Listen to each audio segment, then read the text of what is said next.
Baiklah teman-teman, Wah, di sini kami akan menyampaikan mengenai praktikum fisika dasar kami dengan judul yaitu kesetimbangan, di mana anggota dari kelompok 3 yaitu terdiri atas saya sendiri Ayu Pramudita, yang kedua ada Irsalina Eka Saputri, yang ketiga ada Taskia Aulia Cahya Solisa, dan yang terakhir ada Tria Agustina.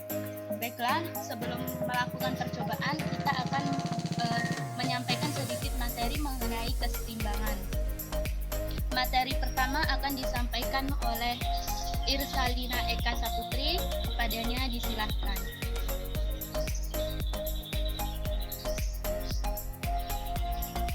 Baiklah, saya akan menjelaskan tentang definisi kesetimbangan, yaitu kondisi di mana momentum benda tegar sama dengan nol. Artinya, jika awalnya benda tegar tersebut diam, maka ia akan tetap diam. Namun, jika awalnya benda tegar tersebut bergerak dengan kecepatan konstan, maka ia akan tetap bergerak dengan kecepatan konstan. Benda tegar itu sendiri memiliki arti, yaitu benda yang bentuknya atau geometrinya akan selalu tetap sekalipun dikenakan gaya. Jadi, sekalipun dia bergerak translasi atau rotasi, bentuknya tidak akan berubah. Contohnya, meja, kursi, bola, dan lain-lain. Baiklah, terima kasih kepada Irsalina Eka Saputri. Penyampaian materi selanjutnya akan disampaikan oleh Tria Agustina, kepadanya disilahkan. baiklah. Suatu sistem dapat mengalami keadaan seimbang jika memenuhi syarat sebagai berikut. Yang pertama, jumlah vektor dari semua gaya yang bekerja pada benda haruslah 0. Sigma Fx sama dengan 0 dan sigma Fy sama dengan 0. Yang kedua, ambillah sumbu tegak lurus terhadap bidang dari gaya-gaya sebidang. Ambillah suatu acuan di mana jika torsi yang menyebabkan putaran searah bernilai positif dan torsi yang menyebabkan putaran perlawanan arah jarum jam adalah negatif. Sigma T sama dengan 0. Kembali kepada moderator. Baik, terima kasih kepada Tria, dan penyampaian materi yang terakhir akan disampaikan oleh Taskia, kepadanya disilahkan. Baiklah, di sini saya akan menjelaskan tentang jenis-jenis kesetimbangan. Yang pertama yaitu adalah kesetimbangan stabil. Kesetimbangan stabil adalah kesetimbangan yang bersifat mantap.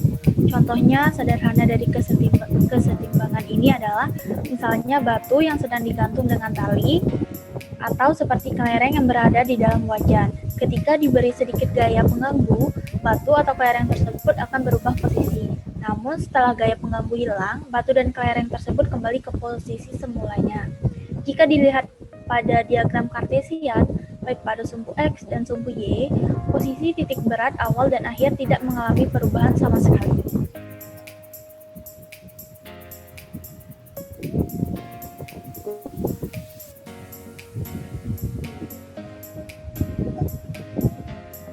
Slide berikutnya yuk.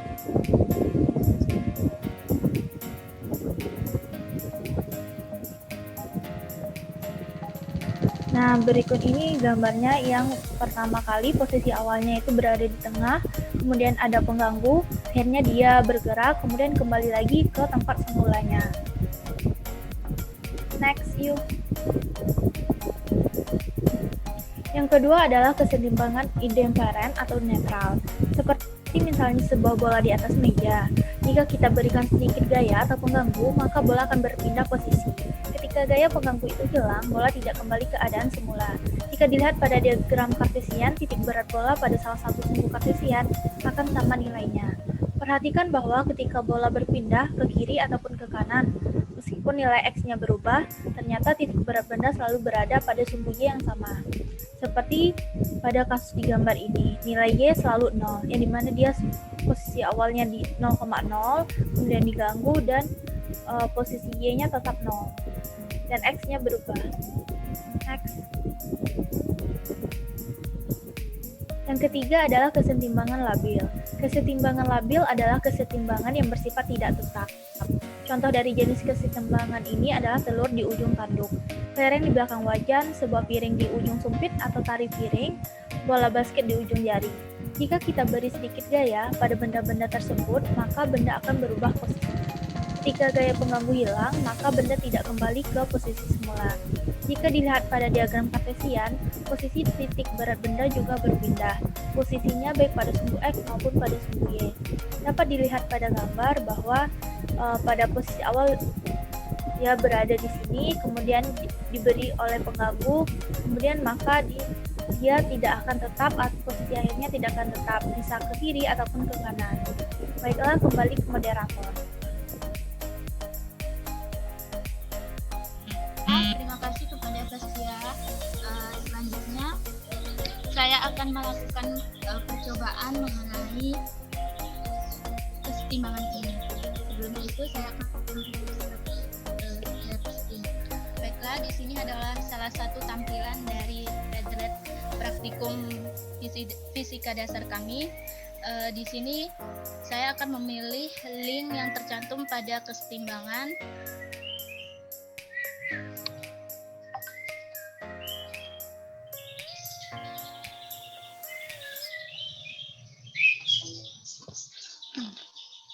Nah, setelah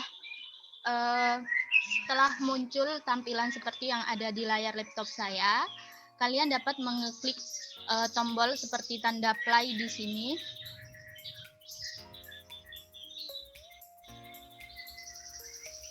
Kemudian kita menunggu hingga muncul tampilan berikutnya. Nah, ketika sudah muncul tampilan seperti ini, kita pilih di sini kan tersedia ada pendahuluan, lab keseimbangan dan permainan. Kita klik pada percobaan yang kedua di sini, yaitu pada lab keseimbangan. Nah, sehingga muncul tampilan seperti ini. Ketika sudah muncul tampilan seperti ini, di sini terdiri atas beberapa bagian, diantaranya yaitu ada label massa, gaya berat benda, ketinggian, posisinya yaitu di sini ada yang menggunakan penggaris ataupun tanda, serta massa yang kita gunakan ada bata, orang cowok atau laki-laki, dan orang perempuan. Nah, di sini sebelum kita melakukan percobaannya, kita dapat menceklis ketiga dari tampilan tersebut, yaitu label massa kita checklist, gaya berat benda kita checklist, dan juga ketinggiannya. Nah, untuk posisi di sini kita menggunakan alat ukurnya yaitu penggaris. Nah, ketika muncul seperti ini, kita sudah dapat melakukan percobaannya, di mana tanda hijau di sini digunakan apabila kondisi sudah seimbang. Ketika kondisi belum seimbang, maka tanda panah di sini tidak akan menunjukkan warna hijau. Sebelum itu, saya akan memilih massa yang akan kita gunakan. Di sini saya akan menggunakan massa untuk yang sisi kanan kita menggunakan massa orang 80 kg. Kita letakkan, kemudian kita pilih dengan menggunakan bata dengan massa 20 kg. Kemudian untuk melihat apakah seorang bapak di sini yang 80 kg akan seimbang dengan batu bata dengan massanya yaitu 20 kg. Untuk melihatnya kita dapat mengklik yang saya tunjuk di sini, kita arahkan ke sebelah kanan. Ketika tampak seperti ini, maka hal ini menunjukkan bahwa bata 20 kg dan massa bapak yang 80 kg belum sama. Sehingga kita dapat menyamakannya dengan semisal kita menambahkan batu bata 15 kg.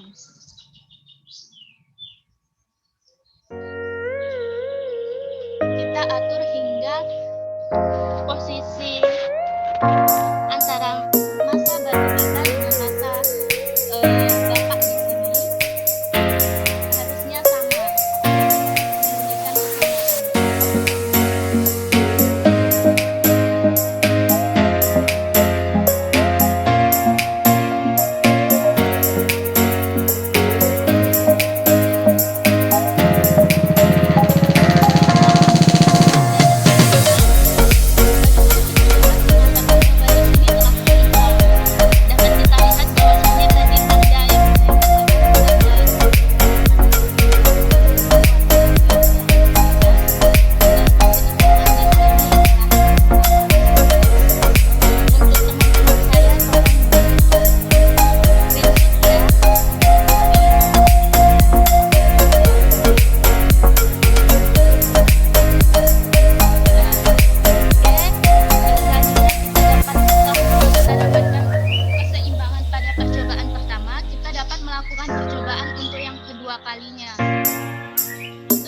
kedua kalinya kita dapat merisetnya dengan tanda tombol seperti tanda ulang di sini.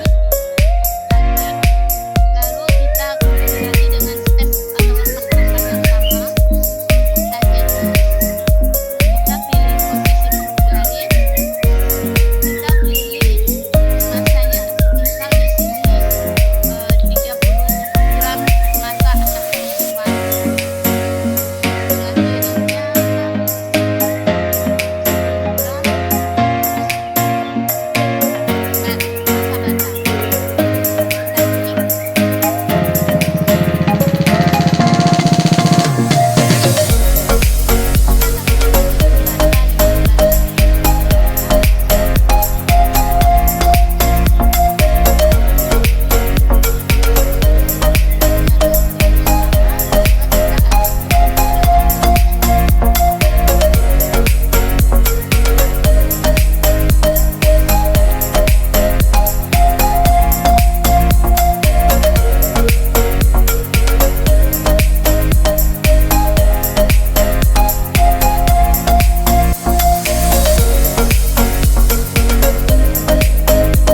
masa anak perempuan. Pada percobaan kedua ini, kita telah mendapatkan keseimbangan di antara anak perempuan yang bermasa 30 kg seimbang dengan bata yang bermasa 15 kg dan juga 10 kg pada jarak atau pada pengukuran yang berbeda-beda. Baiklah, kita riset lagi. Oh ya, untuk kepada teman-teman disilahkan untuk screenshot.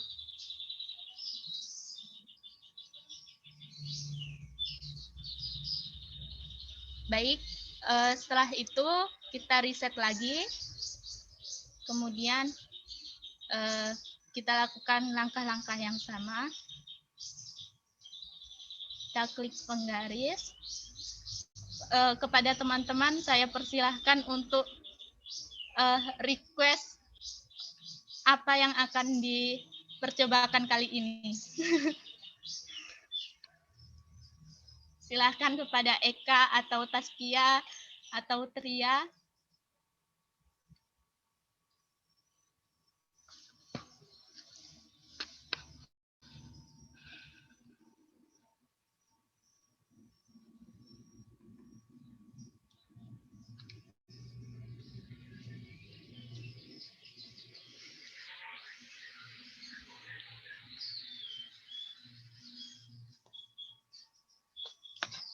Pada Taskia mungkin ingin memberikan saran apakah kita menggunakan anak laki-laki ini yang bermasa 20 kg dengan masa bata yang berapa kilogram gitu mungkin padanya.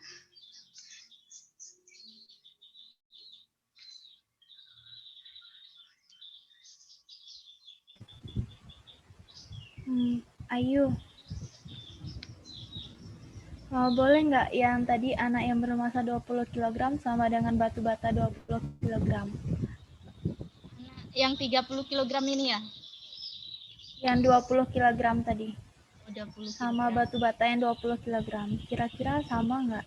20 kg sama masa bata 20 kg ya? 20 kg.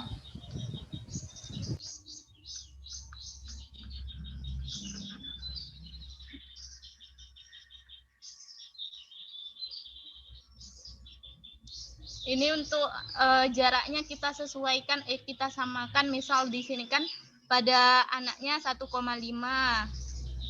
pada batu batanya juga 1,5 atau tidak?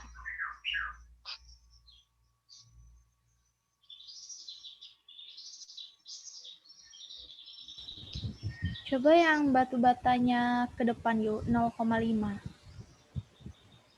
Ini ya? Ya. Ya, coba ya. Nah, ternyata tidak seimbang. Coba kalau semisal posisinya sama dengan anak laki-laki. Seimbang.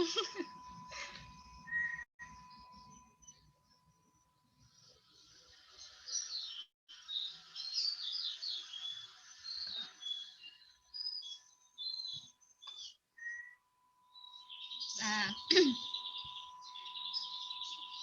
gimana Taskia? Cukup? Cukup, Il. Oke.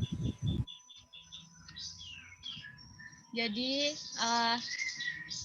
beginilah praktikum yang dapat saya lakukan dengan 3 kali percobaan pada percobaan kesetimbangan ini, di mana kita dapat menyimpulkan bahwa semakin dekat benda yang kita ukur untuk melakukan kesetimbangan ini, semakin dekatnya dengan titik tengahnya, maka makin ringan massa benda tersebut. Baiklah, begitulah yang dapat saya sampaikan. Apabila ada kata-kata yang salah, baik dari penyampaian maupun dari tingkah laku, saya akhiri praktikum pada kali ini. Wabillahi taufik wal hidayah. Wassalamualaikum warahmatullahi wabarakatuh.